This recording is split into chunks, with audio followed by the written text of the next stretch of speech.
जय श्री राम। प्यारे भक्तों, इस वीडियो के एक एक शब्द को ध्यान से सुनिएगा।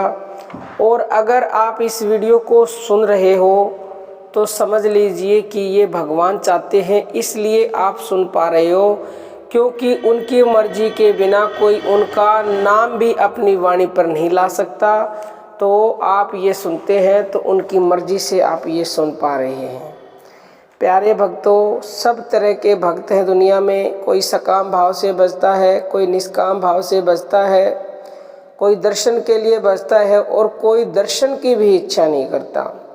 भक्ति के मार्ग में किसी वस्तु की चाहना नहीं होती, मांगना ही प्रेम मार्ग में बाधक है।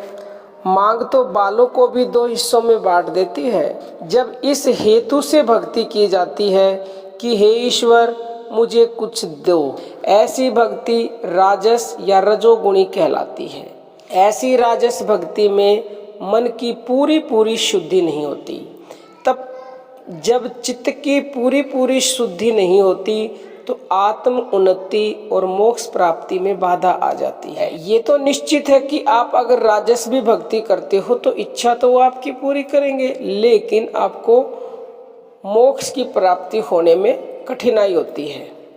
आध्यात्म शास्त्र प्रतिपादन करता है कि पूर्ण निष्कामता का तत्व ही भक्ति मार्ग में सहायक होता है।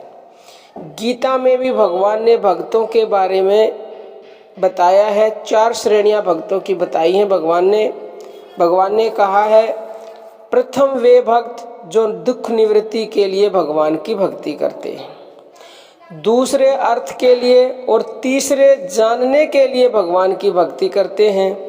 किंतु ज्ञानी तो भगवान का ही स्वरूप होता है, पर जो कुछ भी पाने के लिए भगवान की भक्ति करता है उसे निकृष्ट श्रेणी का भक्त बताया है। उत्तम भक्त परमेश्वर का ज्ञान होने के कारण स्वयं अपने लिए कुछ भी प्राप्त करने की इच्छा नहीं रखता। उस पुरुष का संपूर्ण भूतों में कुछ भी स्वार्थ भाव नहीं होता, परंतु नारद आदि को के समान ज्ञानी पुरुष तो केवल कर्तव्य बुद्धि से ही परमेश्वर की भक्ति करता है और वही सब भक्तों में श्रेष्ठ है। यह भक्ति भागवत पुराण के अनुसार 9 प्रकार की बताई है। जैसे कि भजन या भक्ति के 9 भेद बताए गए हैं। पहला है श्रवण यानी सुनना, दूसरा है कीर्तन यानी भगवान का गुणवाद करना, तीसरा वैष्णो स्मरण भगवान के स्वरूप या भगवान के नाम का चिंतन करना, चौथा पाद सेवनम चरणों की सेवा करना, पांचवा अर्चनम चरणों की पूजा करना, वंदना एवं नमस्कार करना, सातवां दास्यम दास भाव, आठवां संख्या भाव सखा भाव और 9वां आत्मनिवेदनम अपने आप को पूर्ण रूप से श्री हरि के अर्पण करना ही आत्मनिवेदन भक्ति है। वास्तव में 8 प्रकार की भक्ति आने पर आत्मनिवेदन स्वयं ही हो जाता है। पहली भक्ति संतों के निकट जाकर सत्संग श्रवण या दूसरी भक्ति कथा के प्रसंग में रति अर्थात प्रेम होना। जितने भी मनुष्य दान पुण्य आदि शुभ कर्म करता है, इन सब का फल मरने के बाद अर्थात 84 में मिलता है, मगर सत्संग रूपी गंगा में नहाने का फल तो उसी समय मिल जाता है। सच्चा सुख और आनंद संतों की संगत करने से ही मिलता है।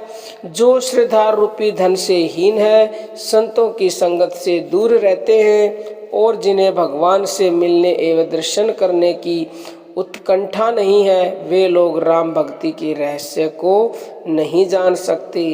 संत महात्मा सभी कालों और सभी देशों में रहते हैं, मगर भाग्यहीन लोग अपने अभिमान के वशीभूत होकर सत्संग से लाभ नहीं उठा सकते। तीर्थों का राजा प्रयागराज को माना जाता है, मगर सच्चा तीर्थराज तो संत समाज है, जिसमें नहाने का फल तत्काल मिल जाता है।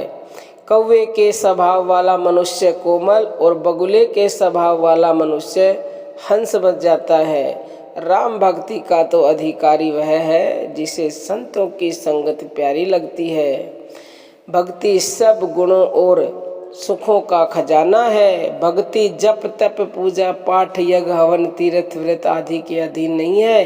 भक्ति अनुपम तथा स्वतंत्र है, किंतु भक्ति तभी मिलती है जबकि संत मिल जाए और अनुकूल होकर भक्ति का उपदेश देवें। जिस पर भगवान की परम कृपा होती है, जिसको भगवान अपनी भक्ति देना चाहते हैं, उसी को संतों का दर्शन होता है। संतों के मिलने से भक्ति मिलती है और भक्ति में लगने से संसार के सभी कलेशों का नाश हो जाता है। तो प्यारे भक्तों, ये बहुत ही दुर्लभ सत्संग है, आपके जीवन को बदलने वाला सत्संग है। भक्ति कीजिए। अगर आपको संत नहीं भी मिले हैं ना, तो संतों से भगवान आपको मिलवा देंगे, लेकिन आपको भक्ति शुरू करनी पड़ेगी, नाम जप शुरू करना पड़ेगा। और वीडियो आप ये सुन पा रहे हो तो उनकी परम कृपा से सुन रहे हो, इसका लाभ उठाएं। बाकी प्यारे भक्तों, अर्जी हमारी है और मर्जी आपकी है। अब हम अपनी वाणी को विराम देते हैं। जय श्री राम। प्यारे